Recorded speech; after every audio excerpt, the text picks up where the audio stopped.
Dzień dobry, witajcie serdecznie z tej strony Shrimp Time, a my tutaj, moi drodzy, ruszamy sobie z tematem krewetki, a w zasadzie w tym filmie bucefalandry w czasach zarazy i walka z glonem.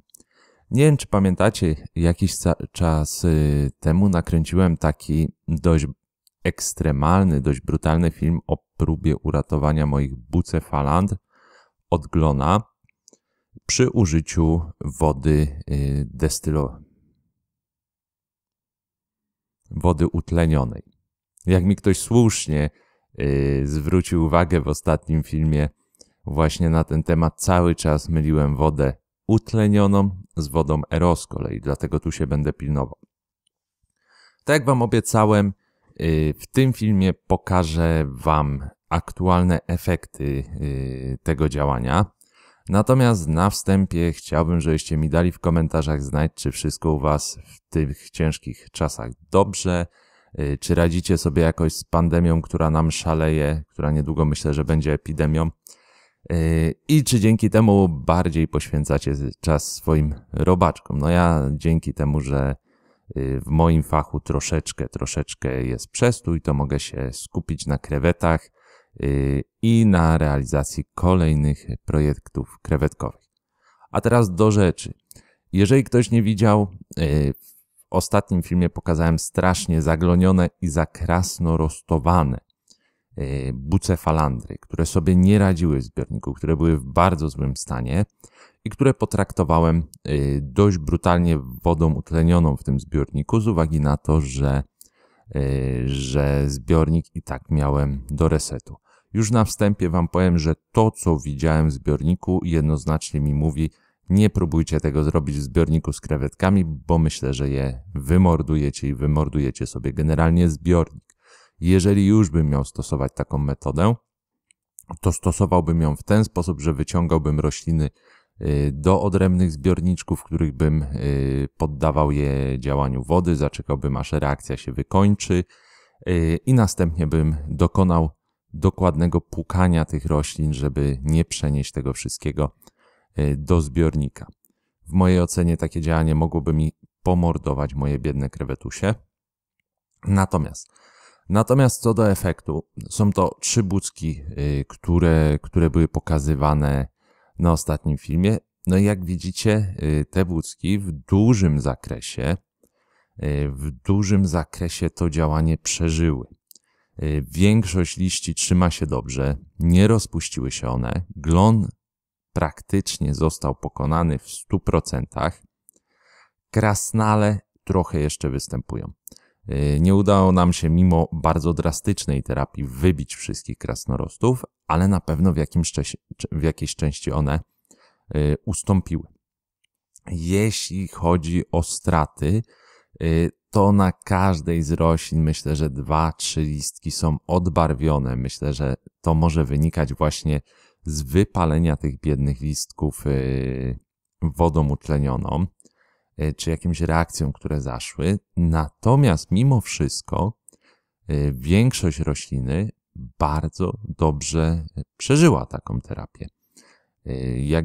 Jak tu widać, no moi drodzy, robię wam teraz zbliżenie. Macie tutaj właśnie taki listek, ten po lewej, który jest trochę na głównym planie, który w mojej ocenie no dostał troszkę w plecy. Natomiast pozostałe liście, które widzicie, całkiem fajnie się trzymają. Odrobinę glona jeszcze akurat na tym zmęczonym listku widać. Natomiast tak poza tym całkiem fajnie to wyszło.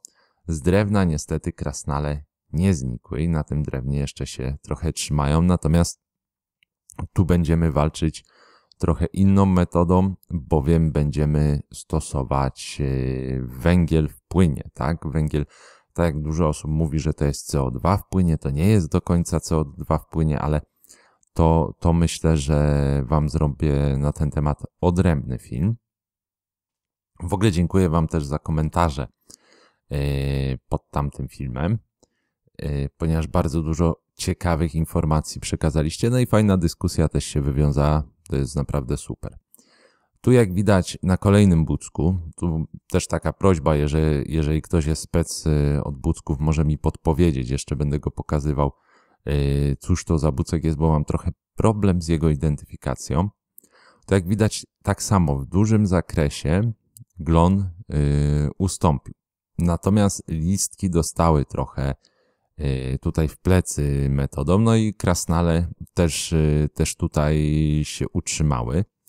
Natomiast tu problem z listkami jest taki, że jak zwrócicie uwagę na ostatnim filmie, to tak naprawdę te listki były w trochę gorszym stanie już na etapie stosowania tej metody i być może z tego to wynika. Roślinki nie czyściłem z mchów i tym podobnych rzeczy jeszcze. To będę robił dalej, co też zobaczycie. Natomiast bardzo nietypową reakcję, którą miałem na najmniejszej budce, co też zaraz wam pokażę, ponieważ ona z kolei odczepiła mi się zupełnie od korzonka, na którym była zamocowana i ona sobie zaczęła dryfować po zbiorniku i finalnie zaczepiła się na mchach. Ale tu też taka interesująca rzecz, że poza tym całkiem fajnie wyszła z tego zabiegu.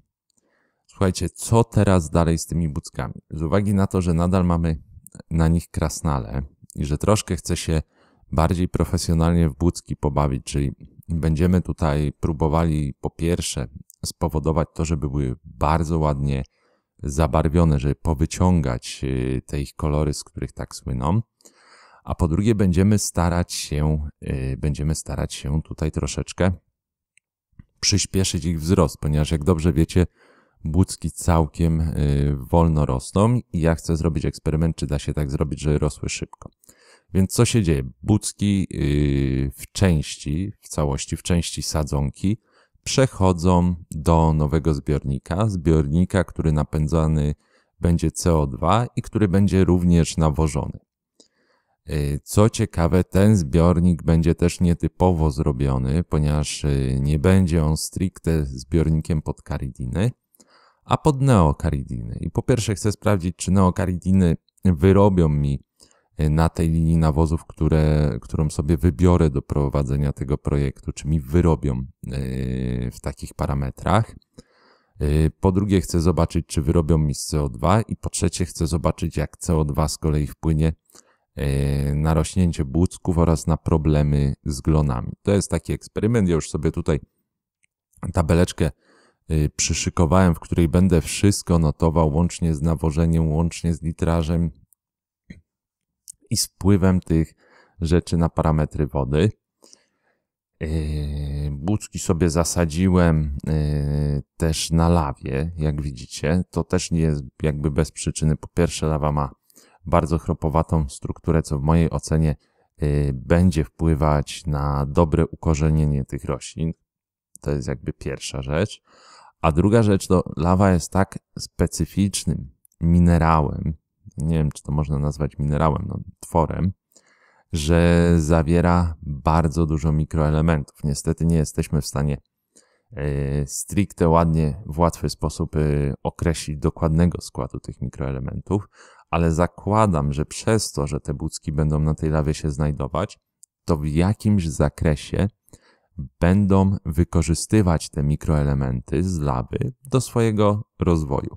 A jednocześnie twardość tej lawy, jej struktura, chropowatość też wpłynie pozytywnie na rozwój biofilmu w zbiorniku, to jest jedna rzecz, a druga rzecz jest taka, że będzie dobrym miejscem do ukorzenienia się tych roślin.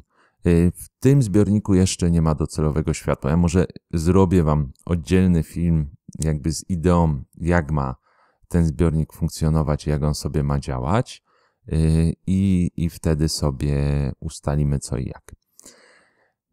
Co jest charakterystyczne?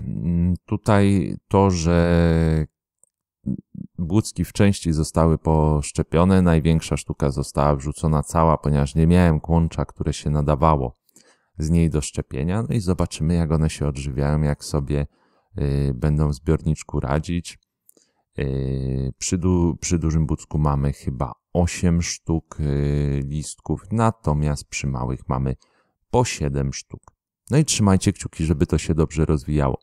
Dzięki serdeczne za uwagę. Do następnego filmu. Trzymajcie się. Cześć.